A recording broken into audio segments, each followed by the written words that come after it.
بسم الله الرحمن الرحيم الحمد لله والصلاة والسلام على رسول الله وعلى آله وصحبه أجمعين الحمد لله رب العالمين اللهم لا سهل إلا ما جعلته سهلا وأنت تجعل الحزن إذا شئت سهلا رب اشرح لي صدري ويسر لي أمري واحلل عقدة من لساني يفقه قولي إن شاء الله جزاكم الله خير السلام عليكم ورحمة الله for joining us once again on another episode of our series on the Quran in the month of Ramadan. So, in this section, inshallah, we'll be speaking about some of the etiquettes that are incumbent upon the student to have, so the student of the Quran, for them to embody or for them to abide by, especially considering the fact that they are going to be learning the most important or they are engaging in the most important type of education available, which is the Quranic education. So the author he says, جميع ما ذكرناه من آداب المعلم في نفسه آداب للمتعلم. So the author he says everything that we've already mentioned regarding the etiquettes of the teacher is also considered to be etiquettes that should be upheld by the student also. So everything that we already mentioned in previous episodes regarding how a teacher should be, this is also applicable to the student. And Imam An-Nawawi expands now, he's going to expand on some of those etiquettes that are desired from the student. So he says, وَمِنْ آدَابِهِ, from amongst the etiquettes that a student should always have and possess, أن يجتنب الأسباب الشاغلة عن التحصيل. They should always avoid any distractions that would prevent them from attaining their objective. So often what happens is, unfortunately, is that whenever we set out to learn anything, so whenever we will go into any type of education, sometimes one of the reasons why we fail, or one of the reasons why we fall short, is because of the fact that we get very easily distracted from why we're there in the first place. And sometimes many of these institutes of education sometimes cultivate a place, or they cultivate an environment that's not conducive whatsoever to the education. So instead of it being about the education, people go to universities nowadays for many other reasons. However, the author is saying the number one, the most important, one of the most important etiquettes is to remove yourself and to prevent yourself from being distracted from anything that would ultimately derail you from your course, or from from that which your objective is, which is to learn the education, to learn the Quran, for example. So anything that may distract you from that is something that you should always avoid. Nowadays, one of the things that we can all almost unanimously agree upon is that one of the most distractive devices that we carry around are our phones. This is probably going to be something that every single person can relate to. That sometimes it's very easy to be distracted, especially when we carry our phones or with us all the time. Sometimes what happens is we very easily become distracted, even in the classroom. This applies to teachers and students. So a person should always try and avoid that as much. Anything, not just the phone, but anything that may bring about or may reduce the focus that the teacher has or the student has, in this case the student.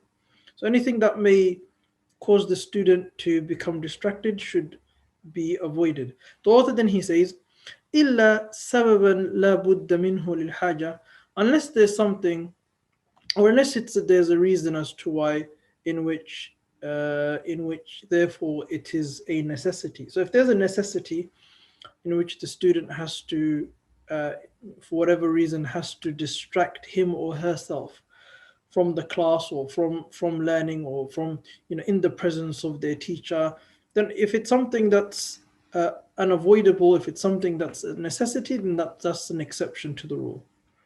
The other then he says, وَيَنْبَغِي أَنْ يُطَهِّرَ قَلْبَهُ مِنَ الْأَدْنَاسِ, and it's incumbent that the student removes any spiritual ailments from, or any spiritual ailment from their hearts. So they should purify their hearts from all deficiency, sin, iniquity, and anything that will cause this person's heart not to be able to accept the Quran, okay, or not be able to communicate with the Quran. It's very important for a person's heart to be accepting, for a person's heart to be cultivated, so that they can absorb and they can learn the revelation. Allah subhanahu wa ta'ala, He says, "Inna sanulqi alayka qawlan thaqila." We are going to send and cause to descend upon you, or will give to you a weighty revelation. So the revelation is very heavy. It's not something which is light. The author then he says, لِيَصْلَحَ لِقَبُولِ الْقُرْآنِ وَحِفْظِهِ, in order to accept the Quran. This is, the heart should be purified from all iniquity and from spiritual impurities, so that it can accept the Quran, its memorization, and its fruits and its benefits. فقد صح, the author, he says, فقد صح عن رسول الله صلى الله عليه وسلم أنه قال, it's been established that the Prophet صلى الله عليه وسلم, he said, ألا إن في الجسد مضغة إذا صلحت صلح الجسد كله وإذا فسدت. It can be made in many ways, صلحت or صلحت. So both types of languages is acceptable to say. So it could be pronounced as صلحت or صلحت. So إذا صلحت صلح الجسد كله. The Prophet said, وإذا فسدت أو فسدت فسد الجسد كله أو فسد الجسد كله. رواه ألا وهي القلب. So this hadith, or this prophetic tradition, states what the Prophet he said, ألا فإن في الجسد مضغة. There's a piece of, or there's a morsel in the body. If this morsel is rectified and if it's sound, then the entire body is sound. And if it's corrupted, the entire body is corrupted. ألا وهي القلب, indeed it's the heart. He said عليه الصلاة والسلام, and it's a hadith which is متفق عليه. And then Imam al-Nawawi, he said, وَقَدْ أَحْسَنَ الْقَائِلُ, and whoever said, meaning this, what a beautiful statement or saying it is, the saying in which somebody said, يُطَيَّبُ الْقَلْبُ لِلْعِلْمِ كَمَا تُطَيَّبُ الْأَرْضُ لِلزَّرَاعَةِ. So it's a saying in which it states, يُطَيَّبُ الْقَلْبُ لِلْعِلْمِ. The heart is purified for knowledge in the exact same way that the earth is purified for agriculture. So in the exact same way in which a person clears the earth, okay, for agricultural reasons, agricultural purpose to farm, similarly the heart is also cultivated in order to accept the knowledge. The author then he says, وَيَنْبَغِي أَنْ يَتَوَاضَعَ لِمُعَلِّمِهِ وَيَتَأَدَّبَ مَعَهُ وَإِنْ كَانَ أَصْغَرَ مِنْهُ سِنًّا. So the author says, it's also very important that the student is very humble to his or her teacher, and that they display the best etiquettes with them, even if the teacher is younger than them in age. So imagine if the teacher is younger than you in age, even then the student should always give and always afford that level of respect and always display the best courtesy, manners and etiquettes towards their teacher, even if the teacher is younger. The author says, وَأَقَلَّ شُهْرَةً وَنَسَبًا وَصَلَاحًا. Even if the teacher is considered to be less than the student in terms of fame, in terms of lineage, meaning less known in lineage, or some different people are respected for different reasons. One of the reasons when people are afforded a huge level of respect is because they come from a certain family. So if your family, if the student's family is much more well known than the teachers, that shouldn't be an issue as to why the student should still not be humble. The student should still be humble to the teacher. وَنَسَبًا. So even if the teacher comes from a less well-known family, for example. وَصَلَاحًا. Even if the teacher is less than the student in terms of piety, righteousness, because although righteousness is extremely important, really an extremely important attribute for a teacher to possess, there are varying levels. Sometimes the student could excel the teacher in terms of righteousness. Even if that's the case, that shouldn't prevent the student from being humble and respecting the teacher for the mere fact that he or she is their teacher. وغير ذلك, and the author says, and there are other examples that can also be given. The author then he says, وَيَتَوَاضَعَ لِلْعِلْمِ, and the student should be humble in relation to the knowledge itself. So even the knowledge itself, the student should be humble towards the knowledge.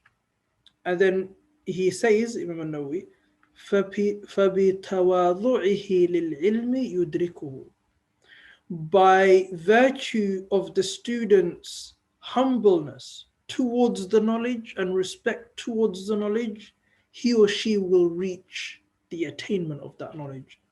وَقَدْ قَالُوا, and it's been said, so in lines of poetry, الْعِلْمُ حَرْبٌ لِلْفَتَى الْمُتَعَالِي كَالسَّيْلِ حَرْبٌ لِلْمَكَانِ الْعَالِي. So some lines of poetry. I know we also mentioned these lines of poetry in his Majmu', in which it states, العلم حرب للفتى المتعالي, or للمتعالي, which is knowledge is in a state of conflict to the young person who is extremely haughty.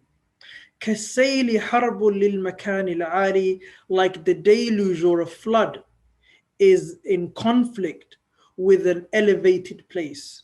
So I mean, if there's a huge flood, it doesn't really care whether if it's on a plateau, if it's in a valley, or if it's in a high place, it will sweep everything. Okay, so even the high place, or a place where is considered to be a highland area, that can be penetrated by a huge flood. So just in the exact same way that the flood or a deluge can even occupy the higher and the more of a highland area, in the exact same way knowledge is in conflict with somebody who is haughty and high in their character. Okay, so somebody who expresses a level of arrogance. Okay, that kind of person, knowledge doesn't really. That kind of person is adverse to knowledge. So knowledge is adverse to that kind of person. Okay, so it's something to consider. It's a beautiful line of poetry, where there is much in which we can benefit. Though then he says, وَيَنْبَغِي أَنْ يَنْقَادَ لِمُعَلِّمِهِ, it's important for the student to know his or her level in relation to their teacher. So meaning, أَنْ يَنْقَاد means that you submit to your teacher because they're your teacher. That's what there's a clear, defined relationship between the teacher and the student. Okay, the student and the teacher aren't meant to be friends. That's not the point of having a teacher. The teacher isn't supposed to have a good relationship with the teacher, to be to have a level of mutual courtesy is something which is very good and very important, and the level of respect should be there between the teacher and the student. However, the teacher is the teacher and the student is the student, and that needs to be known. Those boundaries need to be very clear. So the student is there to learn from the teacher. Therefore, there's a greater level of respect that needs to be afforded to the teacher. وَيَنْبَغِي, especially from the student. So وَيَنْبَغِي أَنْ يَنْقَادَ لِمُعَلِّمِهِ. It's essential that the student, understands their relationship towards the teacher. And yanqad means when you accept and you've submitted. So the teacher should symbolically even should submit to their teacher. وَيُشَاوِرُهُ فِي أُمُورِهِ, and the student should always seek counsel with his or her teacher. وَيَقْبَلَ قَوْلَهُ, and they should accept the advice that's given by their teacher, or they should expect, or they should accept that which their teacher informs them. كالمريض العاقل يقبل قول الطبيب الناصح الحاذق وهذا أولى. Imam Nawawi, he says, in the exact same way, like somebody who has sound intellect but is ill, physically ill, would accept the statement of their doctor, who it would be a nasih al-hadiq, a doctor who is sincere in their advice towards their patient, and al-hadiq, and somebody who is very clever. وَهَذَا أَوْلَى, and the author says this takes precedence. So this is your teacher. This is even more important, because what your teacher is teaching you is something which is even beyond the worldly sciences, dealing with revelation, nature of revelation, the Quran, the afterlife, the akhirah. It's very important then for it to be seen in that way. The author then, he says, وَلَا يَتَعَلَّمُ إِلَّا مِمَّنْ كَمُلَتْ أَهْلِيَتُهُ.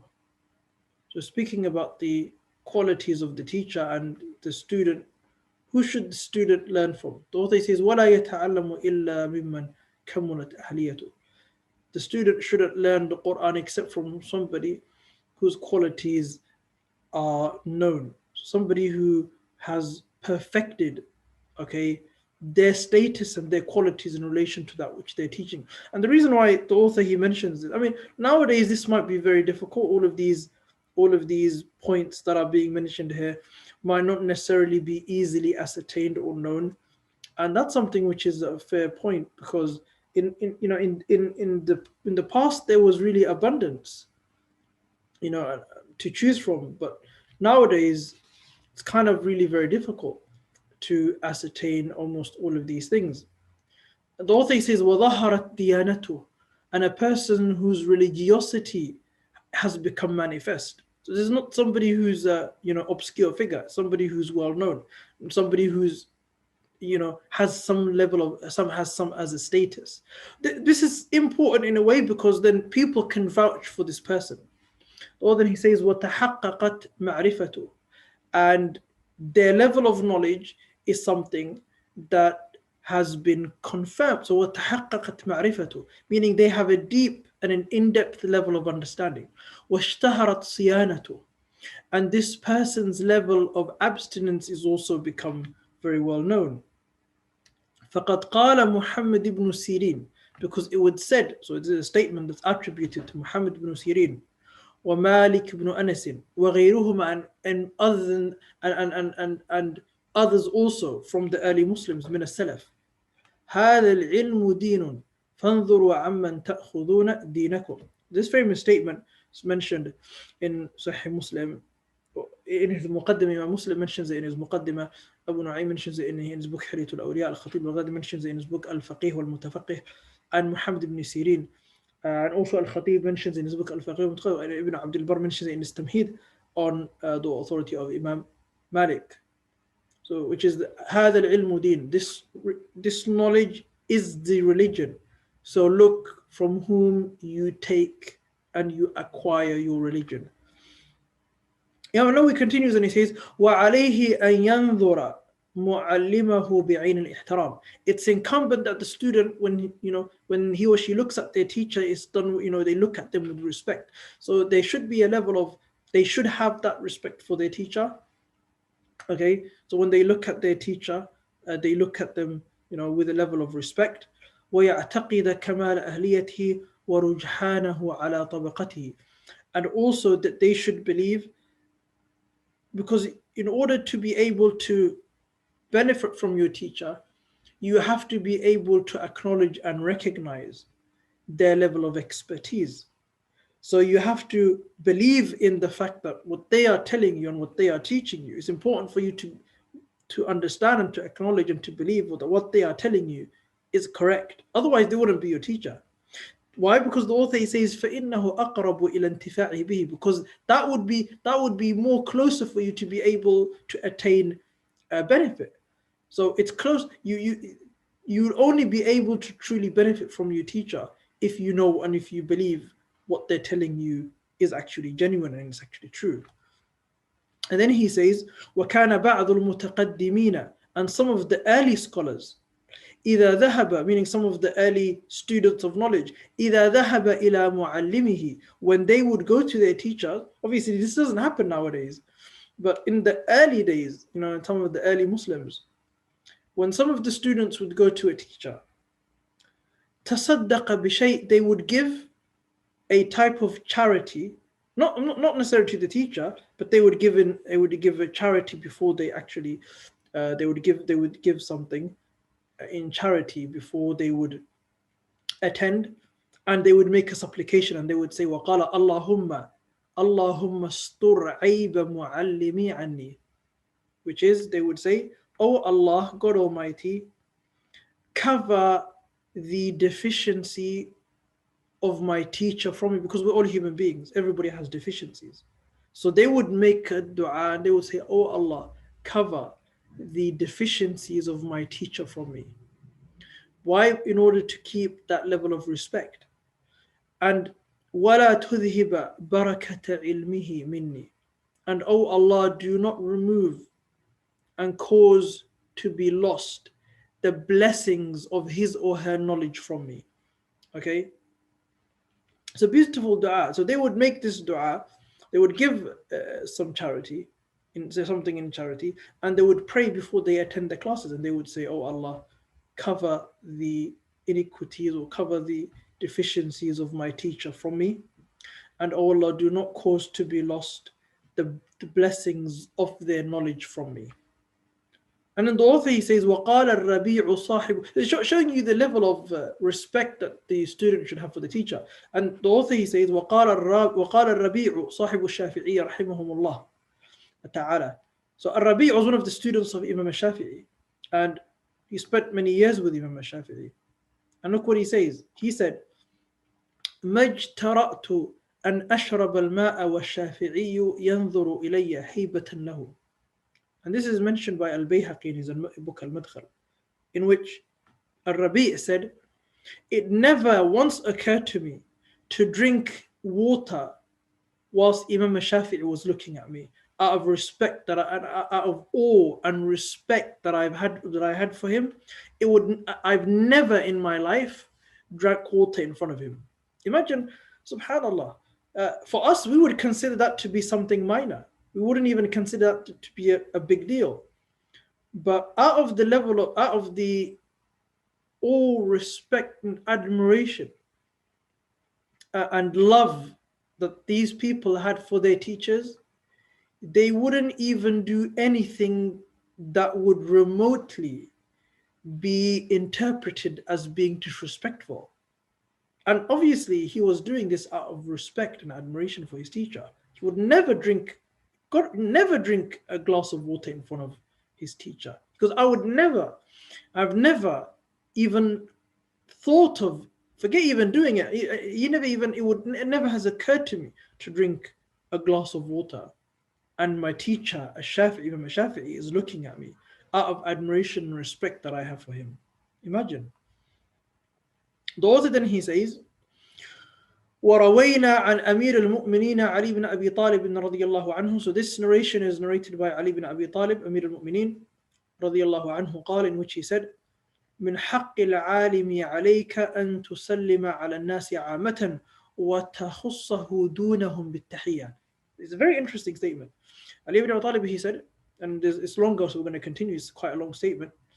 He said, it's a long saying rather, من حق العالم عليك. He goes, from the rights that a teacher or somebody knowledgeable, okay, has upon you, is that you greet everybody, the people, generally you give them a universal greeting, but you specifically give the one who has knowledge, or the knowledgeable one, or the learned person, the scholarly person, you specify that person with a greeting. So you go to a gathering with many people, you say Assalamu alaikum wa rahmatullah to everybody, and when you see your teacher, you give your teacher a specific and more pronounced greeting that's particular for him or for her.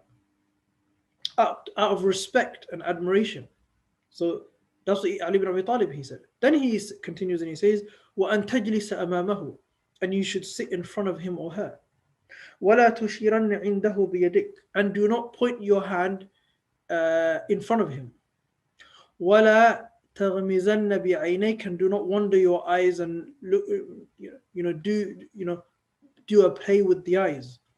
وَلَا تَقُولَنَّ قَالَ فُلَانٌ خِلَافًا لِقَوْلِهِ, and never say so and so said from the scholars in a way in which, or with the intention to debunk or to repudiate or to refute what the teacher said, because that's very disrespectful. When a teacher says something and the student says, oh, but so and so said, okay, so Imam Nawawi is saying never do that in front of your teacher. وَلَا تَقُولَنَّ قَالَ فُلَانٌ, never say so and so said, with the intention, to go against that which the teacher said or the scholarly person whom you are in their company. وَلَا تَغْتَابَنَّ عِنْدَهُ أَحَدًا, and do not backbite anybody in his or her presence. وَلَا تُسَارِرْ فِي مَجْلِسِهِ وَلَا تَأْخُذْ بِثَوْبِهِ, never grab onto your teacher's clothes, ever. وَلَا تُلِحَّ عَلَيْهِ إِذَا كَسِلْ, and do not annoy do not annoy him or her if they are tired, if they become tired. Do not annoy them, keep on asking them, especially if they said, for example, that's enough for today, as an example. وَلَا تُعْرِضْ أي لا تشبع من طول صحبته, and never become lazy or tired from accompanying them, meaning having them as teachers for a long period of time. طول صحبة. طول صحبة means that you are with this person for a long time, okay, to benefit from them and from their knowledge. And by the way, this is the type of education that's very rarely found nowadays. If it's probably in many places almost unheard of, and in other places dying out. Okay, so this was a kind of a norm that existed in the Muslim world, in which there was an important relationship between the teacher and the student, to the point in which it wasn't like it is today, where you go to an institution or to a school or to a university or whatever, and the relationship between the student and the teacher is only in relation to the institute itself. But it was more than that. And that's something that doesn't really exist today, or it's dying out rapidly if it hasn't died out already. So the author is saying here, never be full, do not ever become full, and do not ever turn away from having that relationship with your teacher long term. So having a long-term relationship with your teacher in which you can benefit from them. That's how you gain knowledge. So knowledge is a journey. So it's not something that lasts for 1 month or 2 months or 6 months or a year or 2 years or 3 years or 5 or 10 years. Knowledge is something that goes on and on and on. The author says, وَيَنْبَغِي أَنْ يَتَأَدَّبَ بِهَذِهِ الْخِصَالِ الَّتِي أَرْشَدَ إِلَيْهَا عَلِيٌّ كَرَّمَ اللَّهُ وَجْهَهُ. He says it's essential that the student adopts these characteristics, that which was mentioned by Ali ibn Abi Talib, may Allah honor his face. وَأَنْ يَرُدَّ غِيبَةَ شَيْخِهِ إِنْ قَدَرَ. And if anybody, Imam Nawawi adds, if anybody is disrespectful and backbites this person's teacher, they should always defend their teacher. So if the person's teacher is being attacked, a person should respectfully defend their teacher. فَإِن تَعَذَّرَ عَلَيْهِ رَدُّهَا. But if they're in a situation or in a circumstance in which they do not have the ability to be able to defend their teacher, فَارَقَ ذَلِكَ الْمَجْلِسِ. The student then should leave that gathering. Okay? The student, in those circumstances, the student shouldn't be present in a place where their teacher is being disrespected. This is just pure, just etiquettes. And it's very important for us to, embody these etiquettes, and for us to perfect them as much as we can. Jazakumullah khair for joining us in this segment. Inshallah, we will continue tomorrow. Assalamu alaikum wa rahmatullahi wa barakatuh.